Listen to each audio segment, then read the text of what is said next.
Assalamualaikum warahmatullahi wabarakatuh. Selamat malam, jumpa kembali. Hari ini beta punya menu makan. Hari ini beta beli sate ayam.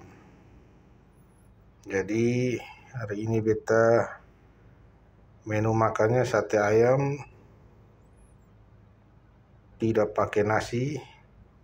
Jadi beta beli sate ayam ini satu porsi 15.000. Beta beli sate ayam. Hari ini beta punya menu makan sederhananya saja. Beta beli sate ayam satu porsi 15.000. Oke.